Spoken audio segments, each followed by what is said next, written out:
നിങ്ങൾക്ക് എല്ലാവർക്കും മിസാസ് കിച്ചണിലേക്ക് സ്വാഗതം.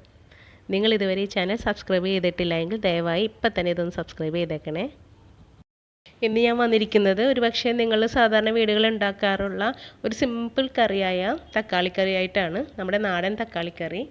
ഇതിൻ്റെ സ്പെഷ്യാലിറ്റി എന്താണെന്ന് വെച്ചാൽ ഇതിൻ്റെ തനത് രുചി നഷ്ടപ്പെടുത്താതെയാണ് നമ്മൾ ഉണ്ടാക്കാൻ പോകുന്നത്. അതെങ്ങനെയാണെന്ന് നമുക്ക് നോക്കാം. ഞാനിവിടെ 2 തക്കാളി 3 പച്ചമുളക് കട്ട് ചെയ്തെടുത്തിട്ടുണ്ട്. കുറച്ച് കറിവേപ്പില എടുത്തിട്ടുണ്ട്. ഇനി ഒരു പുളുങ്കരൂടെ വലുപ്പത്തിലുള്ള വാളംപുളി, ഒരു ചെറിയ വശം വാളംപുളി എടുത്തിട്ടുണ്ട്. ഈ തക്കാളി ഒട്ടും പുളിപ്പില്ലാത്ത കുറച്ച് ഡ്രൈ ആയ തക്കാളി ആയതുകൊണ്ട് മാത്രമാണ് വാളംപുളി എടുത്തത്. അല്ലെങ്കിൽ നമുക്ക് വാളംപുളി ചേർക്കേണ്ട ആവശ്യമില്ല. ഇതൊരു മൺചട്ടിയിലേക്ക് ഇട്ട് കൊടുക്കാം. അതിനകത്തേക്ക് 1/2 ടീസ്പൂൺ മഞ്ഞൾപ്പൊടി ചേർത്ത് കൊടുക്കാം. ആവശ്യത്തിന് ഉപ്പും ചേർത്ത് കൊടുക്കാം.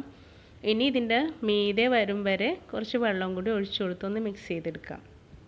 3-4 മിനിറ്റ് ഹൈ ഫ്ലെയിമിൽ കിടന്നത് വേകുമ്പോഴത്തേക്കും നമുക്ക് ഒരു തേങ്ങയുടെ പകുതി എടുത്തിട്ടുണ്ട്. അതൊന്ന് അരച്ചെടുക്കാം. അതിനകത്ത് ജീരകമൊന്നും ചേർക്കുന്നില്ല, ഉള്ളിയോ വെളുത്തുള്ളിയോ ഒന്നും ചേർക്കുന്നില്ല. വെറുതെ ഒന്ന് അരച്ചെടുത്താൽ മാത്രം മതി. ഇനി ഈ തക്കാളി വെന്ത് വന്നപ്പോൾ നമുക്കിതൊന്ന് ഉടച്ചു കൊടുക്കാം. കയ്യിൽ കൊണ്ടൊന്ന് പതുക്കെ ഒന്ന് ഉടച്ചു കൊടുത്താൽ മതി.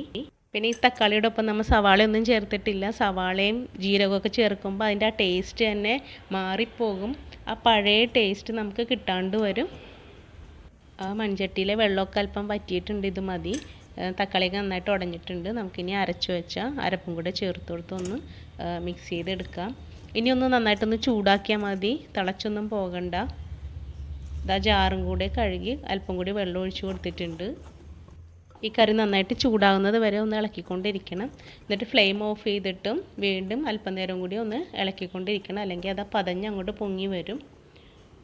ഇനി നമുക്കിതിലൊന്ന് താളിച്ച് ചേർക്കാനുണ്ട്. അതിന് ഞാൻ ഒരു ചെറിയ പാൻ അടുപ്പത്ത് വെച്ചിട്ടുണ്ട്.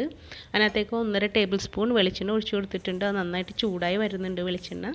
ഇനി അതിനകത്തേക്ക് 1/4 ടീസ്പൂൺ കടുക് ഇട്ട് കൊടുക്കാം. അത് പൊട്ടിക്കഴിയുമ്പോൾ നമുക്ക് ഒരു 3 ചെറിയ ഉള്ളി ചെറുതായിട്ട് അരിഞ്ഞതാണ്, അത് ചേർത്ത് കൊടുക്കാം. ഇനി നമുക്ക് ആ ഫ്ലെയിം ഓഫ് ചെയ്യാം. എന്നിട്ട് കുറച്ച് കറിവേപ്പില ചേർത്ത് കൊടുക്കാം. ഇനി നമുക്ക് 2 ഉണക്കമുളകും കൂടി ചേർത്ത് കൊടുക്കാം.